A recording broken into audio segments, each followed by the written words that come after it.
പുറത്തോട്ട് പോയാലോ? അപ്പോൾ വരൂ ഗൈസ്. അങ്ങനെ ഞാൻ എൻ്റെ വർക്ക് കഴിഞ്ഞ് നേരെ അമ്മയും വിളിച്ചിട്ട് ഞങ്ങൾ പുറത്തോട്ട് പോകണേ. എന്തിനെന്ന് വെച്ചാൽ ഫുഡ് കഴിക്കാനാണ് ഗൈസ്.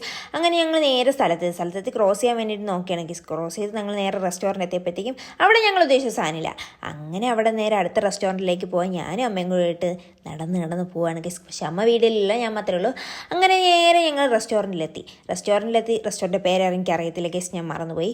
അങ്ങനെ അവിടെ നേരെ മെനു ഒക്കെ ചെക്ക് ചെയ്ത് അത് ഇനി എന്ത് വേണമെന്ന് ഓർഡറൊക്കെ കൊടുത്തിട്ട് ഞങ്ങൾ നേരെ അവിടെ ഇരിക്കുകയാണ്. കുറച്ച് ഡിലേ കേസ് അപ്പോഴത്തേക്കും കുറച്ച് കഴിഞ്ഞപ്പോഴത്തേക്ക് ലൈം വന്നു.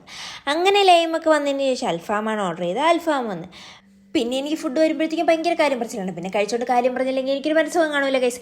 അങ്ങനെ ഞാൻ പിന്നെ കാര്യമൊക്കെ പറഞ്ഞ് ലോകത്തൊന്നും ഇല്ലാത്ത കഥയൊക്കെ പറഞ്ഞ് ഞാൻ അത് മൊത്തം കഴിച്ച് തീർത്തിരിക്കുന്ന കേസ്. അങ്ങനെ ഞാനും അമ്മയും കൂടെ കഴിച്ച് തീർന്നിട്ടുള്ള അമ്മയുടെ റിയാക്ഷനാണ് കൊള്ളാം. അത് കഴിഞ്ഞ് ഓർഡറാക്കി ലൈം മൊത്തം കുടിക്കണമല്ലോ കേസ്. പിന്നെ അത് കഴിഞ്ഞ് അവിടെ നിന്ന് മൊത്തം ലൈമും കുടിച്ചിട്ട് അവിടെ ഞങ്ങൾ ബില്ലും പേ ചെയ്തിട്ട് അവിടെ നിന്ന് ഇറങ്ങി കേസ്. അങ്ങനെ നടന്നു പറഞ്ഞ വഴിക്ക് ഞാനൊരു ഐസ്ക്രീം കടയുണ്ട്. പിന്നെ അവിടെ കയറി ഒരു ഐസ്ക്രീമൊക്കെ കുടിച്ച് പിന്നെ അവിടെ കയറി ഞാനും അമ്മയും കൂടെ അങ്ങോട്ടും ഇങ്ങോട്ടും എന്തൊക്കെയോ പറഞ്ഞ് ചിരിക്കുന്നുണ്ട് കേസ്. അത് എന്താ ഇവിടെ അവിടുത്തെ ആംബിയൻസ് നൈസ് ആംബിയൻസ് ആണ് കേസ്. എനിക്ക് ഭയങ്കരമായിട്ട് ഇഷ്ടപ്പെട്ടെ. അത് കഴിഞ്ഞിട്ട് ഞങ്ങൾ നേരെ അവിടെ നിന്ന് കുറേ കഥയൊക്കെ പറഞ്ഞ് ഞങ്ങൾ ടെൻഡർ കോക്കനട്ടിൻ്റെ ഫ്ലേവറാണ് കേസ് ഓർഡർ ചെയ്തത്. അത് കഴിഞ്ഞ് ഐസ്ക്രീമൊക്കെ കുടിച്ച് ഞങ്ങൾ നേരെ ആ വീട്ടിലേക്ക് പോകണം. അപ്പോൾ ഇത്രയൊക്കെയുള്ള case. Bye bye, see you, bye by.